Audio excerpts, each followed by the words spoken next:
Մի անգամ երեկոյան Ամերիկայի Միացյալ Նահանգների նախագահ Բարաք Օբաման եւ նրա կինը Միշելը որոշել էին ընտրել ոչ շատ շքեղ մի ռեստորանում։ Երբ նրանք արդեն սեղան էին նստել, ռեստորանի տերը դիմում է Օբամայի թիկնապահին։ Կարող եմ առանձին զրուցել առաջին տիկնոջ հետ։ Միշելի ու ռեստորանի տիրոջ միջև փոքրիկ զրույց տեղի ունեցավ, որից հետո Օբաման հարցրեց կնոջը. «Ինչու էր այդ մարդն այդքան ուզում խոսել քեզ հետ»։ «Երիտասարդության տարիներին նա խենթի պես սիրահարված էր ինձ», պատասխանեց Միշելը։ «Դե ինչ, եթե դու ամուսնանայիր նրա հետ, հիմա այս գեղեցիկ ռեստորանի տիրուհին կլինեիր»։ «Ոչ», պատասխանեց Միշելը, «եթե ես ամուսնանայի նրա հետ, նա հիմա Ամերիկայի Միացյալ Նահանգների նախագահը կլիներ»։ Միշել Օբաման վստահ էր կայացած տղամարդու հետևում խելացի կին է կանգնած։ Կանայք իսկապես մեծ նշանակություն ունեն տղամարդու իմիջի առաջխաղացման հարցում։ Պատահական չէ, որ Հայաստանի բոլոր ղեկավարների կանայք մշտապես եղել են հանրության ուշադրության կենտրոնում։ Ինչպես են հիշվում այդ կանայք, բացի երկրի ղեկավարի կին լինելուց, ինչ կարծիք ունի հանրությունն այդ կանանց մասին։ Դուք հիշում եք նախկին նախագահների տիկնանց, նրանք ինչով էին տարբերվում Աննա Հակոբյանից։ Ամեն ինչով առաջերտին դաստիարակված էին, բոլորն էլ կիրթ կանանք էին, սա էլ է կիրթ, բայց լրիվ ուրիշ ուղղությամբ է գնում, լրիվ։ Այսինքն տանում է մեր Հայաստան երկիրը, դե իրանք շատ լավ գիտեն ուր, մեր ժողովրդի մեծ մասն էլ գիտի արդեն, թե ուր։ Կիրթ կինը իրեն քննադատողներին անվանում է էշ եւ ոչիլ։ Դե թող ոնց որ ասում է բումերանգի նման պտույտ անի մեծ եւ գա իր գլխին։ Ամոթը այդպիսի բաներ առաջի տիկին, ինչ առաջի տիկին։ Երևի այդ անվանումը պետքա փոխել իրեն եւ անվանել տգետ, անհայրենիք, ժողովուրդ չսիրող եւ նման մի բան։ Նախկին նախագահների կանանցից ում եք հիշում։ Բոլորին էլ հիշում եմ, տեսել Ով ենք։ ինչպես է հիշվում, նախագահի կին է հիշվում, թե իրենք վառ անհատականություններ են եղել։ Չէ, որպես նախագահի կին, համեստ։ Իսկ ներկայիս վարչապետ։ Բան չեմ կարող ասեմ։ Ասելու բան չկա, էլի ուղղակի։ Քննադատողներին անվանում է էշ եւ ոչիլ։ Դե այդ մարդու մակարդակն այդքան է, ինչ կարաս անես։ Դե ինձ թվում է, եթե նա վարչապետի կինա, թե բան ասած չի լինի, չեմ հավատում։ Ես Լևոն Պետրոսյանի կնոջը չեմ էլ հիշում այդպես, որ երևար ավելի շատ։ Քոչարյանի կնոջն էլ չեմ հիշում, շատ քիչ էր երևում։ Մի քիչ Սերժ Սարգսյանի կինն էր երևում, այդպես երաժշտության մշակույթի ոլորտում։ Հա, իսկ Աննա Հակոբյանը հաճախ է երևում։ Իսկ ինչպիսին է պետք է լինի վարչապետի կինը։ Ընդհանրապես կինը մի քիչ համեստ է, այդքան։ Օրինակ իրեն քննադատողներին Աննա Հակոբյանն անվանում է էշ եւ ոչիլ։ Դե ես որպես մանկավարժ մերժում եմ նման բաները։ Նախկին մանկավարժ երևի այդպես ասեմ, չի կարելի մարդկանց վիրավորել երեխայից սկսած տարիքով մարդկանցից վերջացրած։ Ամենասխալը հենց այդ տեղից է գալիս հարգանքը դիմացինի նկատմամբ։ Որ կինն ով լինի։ Իրեն քննադատողներին անվանում է էշ եւ ոչիլ։ Իրանք տեղով այդ մարդիկ են։ Բելային էլ եմ հիշում, Ռիտային էլ եմ հիշում։ Լևոնի կինը այդքան չի, ասենք, ասպարեզ եկել, դրամա գիտեմ ով է, բայց այդքան չենք տեսել Ինչպես են իհարկե։ տպավորվել ձեր մեջ, ինչպիսի կանայք էին նրանք։ Ոչ քաղաքական գործ չի կանայք ամեն դեպքում։ Համեստ, հա, այդպես։ Չի ասի համեստ հակառակը։ Իսկ այսօրվա իշխանության Նիկոլ Փաշինյանի կնոջը ինչպես կբնութագրեք։ Հավանում եմ, որտեվ ինքը իրոք զբաղվում է հասարակական գործերով,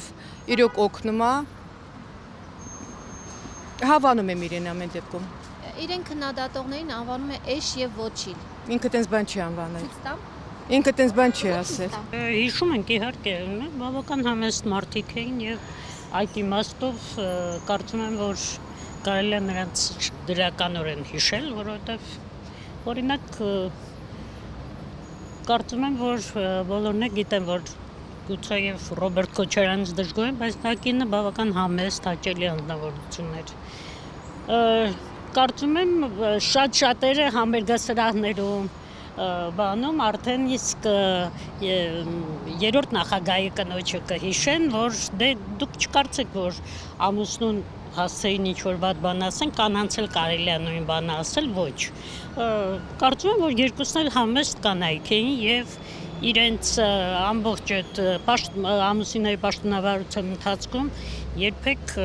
հատուկ ինչ-որ ցցում բաներ չեն արել։ Ներկայիս վարչապետի կինը։ Ներկայիս ինչ շատ լավ տեսնում եք, էլի։ Նույնիսկ այն հարցերը, որ առանձնապես մեզ խիստ հետաքրում են կրթության, գիտության, նման հարցերում նա ցանկանում է երևալ այսպես առաջամարտիկ եւ շատ զարգացած, բայց այդպես չէ։ Ես այդպես եմ կարծում։ Ինչպես են գիտնականները վերաբերում նրան, որ օրինակ Աննա Հակոբյանը գնում է համալսարաններ, այնտեղ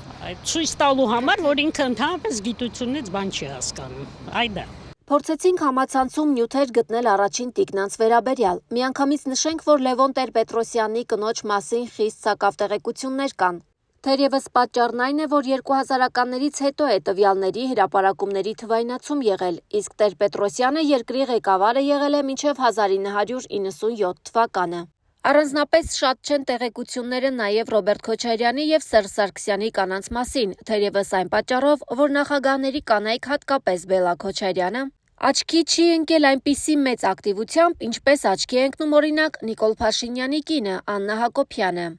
Տեր-Պետրոսյանի կնոջ մասին ամենատարածված հանրային ընկալումն այն է, որ նա հրեական ծագում ունի, օրիորդական ազգանունը Պլեսկովսկայա։ Լյուդմիլա Տեր-Պետրոսյանը մասնագիտությամբ հեռուստալրագրող էր, ծնվել է 1947 թվականին Լենինգրադում, խորհրդային բանակի կադրային սպա է։ Ֆիննական և հայրենական մեծ պատերազմների մասնակից Ֆրայմ Աբրամովիչ Պլեսկովսկու և բժշկուհի Բրախա Լեյբովնա Կուրտաչի ընտանիքում։ Ավարտել է Լենինգրադի համալսարանի գերմանիստիկայի ֆակուլտետը։ 1972 թվականին ամուսնացել է Լևոն Տեր-Պետրոսյանի հետ և տեղափոխվել Հայաստան։ 1975 թվականին ծնվել է նրանց միակ որդին Դավիթը, շուրջ 20 տարի աշխատել է Հայաստանի պետական ռադիոյի ռուսական խմբագրությունում որպես լրագրող խմբագիր։ Բացի նախագահի կին լինելուց ամուսնու ղեկավարած տարիներին Լյուդմիլա Տեր-Պետրոսյանը նաև հասարակական գործունեությամբ է զբաղվել, հատկապես հաշմանդամություն ունեցող երեխաներով։ 1994 թվականին հիմնադրել է և նախագահել Կանանց համահայկական միությունը,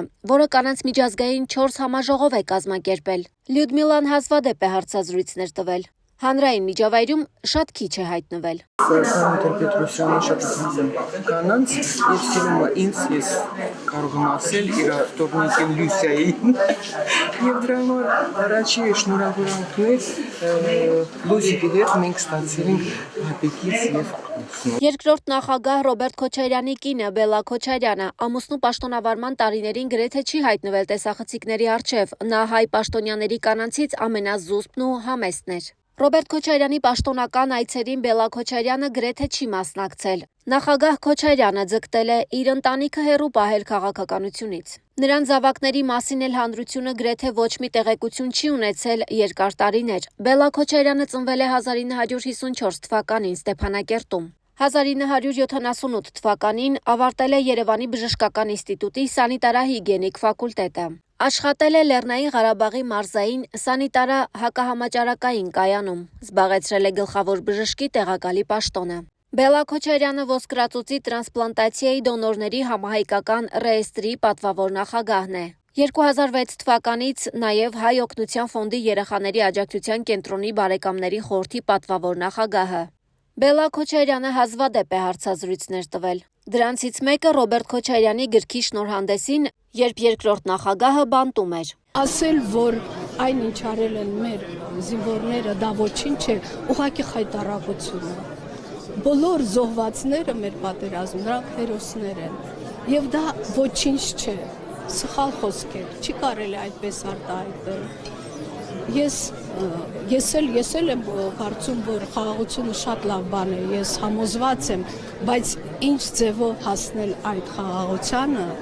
հենց ամպես խոսելով։ Սերժ Սարգսյանի կինը Ռիտա Սարգսյանը, որ բավականին կարճ կյանք ունեցավ, մահացավ քովիդից 2020 թվականին։ Ռիտա Սարգսյանը համեմատաբար ավելի հաճախ էր հայտնվում հանրային ուշադրության կենտրոնում։ Նա ծնվել էր 1952 թվականին Ստեփանակերտում, երաժշտական կրթություն ուներ, մի շարք բարեգործական հիմնադրամներ էր հիմնել, Զբաղվում էր հատկապես աուտիզմով երեխաների հարցերով։ Ռիտա Սարգսյանի ստեղծած հիմնադրամներից ամենանշանավորը Արագիլն էր, որն օգնում էր սոցիալապես անապահով զույգերին արհեստական բեղմնավորման միջոցով երեխաներ ունենալ։ Ռիտա Սարգսյանը հաճախ էր այցելում զինվորի տուն, ծերանոց եւ մանկատուն։ Ասում էին, դա տարկաձեռն չի գնում, անպայման նվերներ, միրգ ու շոկոլադ է տանում այս հաստատություններում ապրողներին։ Ռիտա Սարգսյանը շատ էր հարցազրույցներ տալիս։ Նախկին նախագահների կանանց համեմատ այժմ ունենք գերակտիվ առաջին տիկին, ում ակտիվությունը երբեմն ավելի է, քան ամուսնու, Հայաստանի Հանրապետության վարչապետ Նիկոլ Փաշինյանի։ Եթե նախորդ ղեկավարների կանայք իրենց ամուսինների ստատուսի մասին էին հոգտանում, ապա ակնհայտ է, որ Աննա Հակոբյանը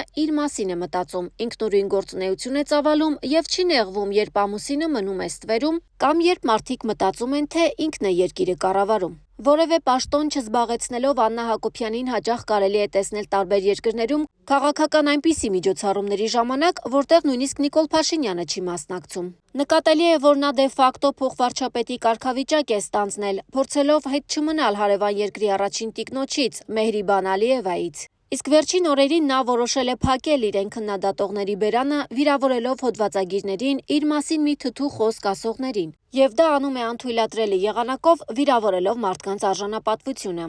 Լիա Սարգսյան, Հրապարակ։